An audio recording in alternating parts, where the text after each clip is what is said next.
First demo class, where students anticipate your performance before you even teach. So, how should you behave for the first time when you enter to the class?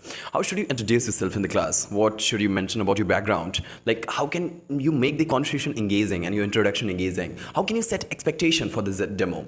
Like, how to start with the class with an icebreaker or a hook in order to grasp the students' attention? What else should you teach? What concepts should you start with for the first time in the class? How to maintain the students' engagement in order to cultivate the discipline among students. What else, like how do you assess students, whether at the time when you're having your demo, how do you assess students and their level? How will you handle the questions and their doubts? What will be your closing strategy, and how will you get the feedback that how did the students understand me completely? Will I be getting positive feedback from my students? These all points will be discussed in the video. Let's get started with the first one, introduction. When you enter in the class, the first and foremost strategy of yours should be briefly introduce your background. Tell students what have you achieved before. They'll understand that the teacher from them they're about to study, they're not like typical teacher, just like everyone else. So just briefly introduce your background. Mention your name, qualification, and relevant experience in order to make sure to keep it interesting and in as simple language as possible, so that even the dumbest student, no student is dumb by the way, even the dumbest students could understand what you're saying. For example, you can say, hello, my name is Prince. I have an MBA in Human Resource Management, and I've been teaching since for these 2 years. Okay, and make sure to relate it to students.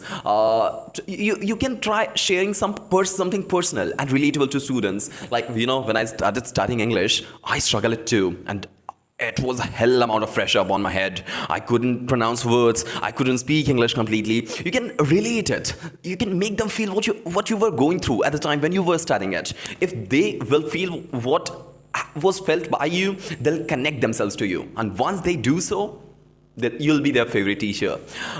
You can do it. Now you have to set expectation for your students.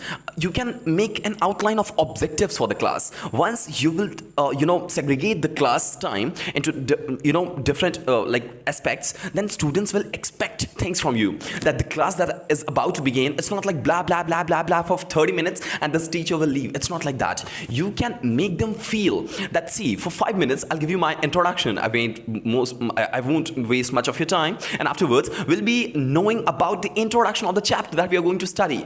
Afterwards, I'll make you read this a poem that we are going to study, and then I'll relate it to you, and then we'll start studying it. If you do so, students will feel, your excitement, your enthusiasm for that chapter and for that study, for that class. You have to make it feel to students. Firstly, tell the objectives of today's class, so that there are certain students who sit at the first of the bench and they expect so much from you that you're already aware of. Every classroom has 4 to 5 students who are like excessively intelligent, like Albert Einstein. They know the things that you're going to teach, but when they'll see your strategy is quite different than other teachers, you will be selected way better than other teachers were. Okay. Afterwards, you need to clarify and state what the students are going to learn. If you'll say, today we are going to study subject-verb agreement. If you'll do so, if you'll state in this manner, students will feel that, okay, this is the same thing that the last teacher taught. How can you make it interesting? Can you let them know that in order to understand subject-verb agreement, today we are going to understand how does a relationship work. You all see you in your neighborhood. Now we are going to understand subject-verb agreement. How does subject does an agreement to verb, and about that agreement, there's something mysterious that is going to be revealed in this class. Once you state in this manner, students will have excitement that there's something interesting that the teacher is going to talk about, which has never been talked about by any teacher. So that class is going to be interesting. So give them expectation in order to make them excited for your class. Now you can say, by the end of this class, you'll be able to understand basic English conversation techniques, and you'll be able to improve your pronunciation as well. I bet If you'll act in this manner, students will be excited to go through your class, that you have already let them know that what they can achieve just from 30 minutes that is going to be spent by you. Okay, now you can explain the class structure, divide the class into sections like intro, practice, summary. Introduction of the chapter, now practice and going through the chapter, and then summarization of the full chapter. You can say like, first we'll cover up the basics and then we'll do a quick activity in order to understand the chapter, and then we will summarize what we have studied. Now you can start with hook or icebreaker. Now what is hook and icebreaker? It's like start with interesting fact. For example, if you're going to teach a chapter which is about old and mysterious story, don't teach the chapter first. Make them feel, students, have you ever felt alone in your home when light fluctuates? How does it feel like? Have you seen your chair? Does it feel like someone is already sitting on a chair in spite of seeing the chair is empty? Does it feel like it's occupied?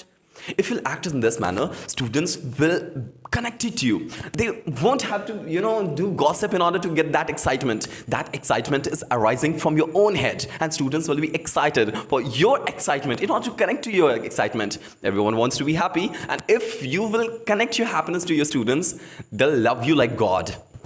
Okay, afterwards, you can capture their attention with something surprising. You can say like, today you're going to know something which not a single of you know.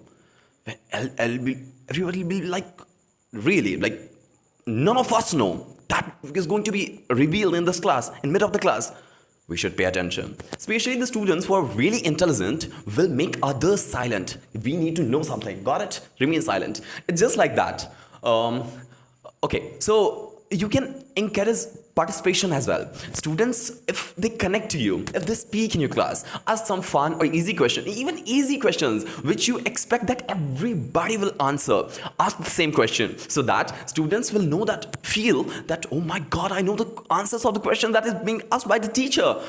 My goodness, it means I'm intelligent. If they'll feel in your class they're improving, they'll connect to you. In spite of the fact that they have not yet improved. How can you improve a student just in 30 minutes? It's not possible at all. But still, they should have a feeling that they're having a growth just in 10 minutes. Then they'll expect much from you and they'll make you selected. You can also explain, ask a fun or easy question like, what's the one English word that you hear most often? And now anybody can answer this question, sir. The most used word is like I, you, he. Like everybody will answer your question, and that's exactly what you need in order to connect to your students. Now you need to present key concepts clearly. Now every story or every topic has some key points. Intelligent students study the chapter, word by word. Each concepts are studied by them. But there are certain students who only study just because their parents have sent them into school not to study. They want the only, summarization of that story in order to, just copy and paste in your examination. And you need to accept what they feel. Maybe they might be intelligent than you. Who knows? So firstly, you should intelligently present key concepts of that story or that topic that you're going to start.